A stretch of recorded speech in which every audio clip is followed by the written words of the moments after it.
Hi friends, అందరికీ good morning. అందరు లేచిరా లేవలేదా? చాయ్ తాగిరా? ఇగో నేనైతే లేచిన కర్రీ అయితే చేస్తున్నా. ఈరోజు మా కర్రీ వచ్చేసి దొండకాయ. దొండకాయ తింటే పిల్లలకు మతిమరుపు వస్తుంది, నాలుక తిరగదు అని అంటారు. నిజమా నా ఫ్రెండ్స్? నాకైతే తెలియదు, మరి అంటారు. అనగానే విన్నా నేను కూడా. కానీ వారంలో ఒక్కసారైనా చేస్తాను.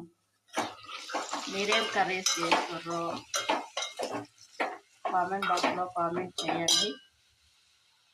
చూడండి, అన్నం కూడా పెట్టిన.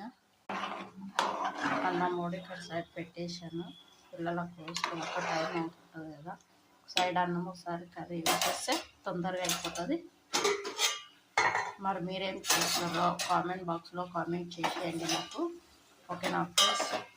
దొండకాయ ఫ్రై అయితే చేసేయాలి ఈరోజు పిల్లలకు. బాయ్.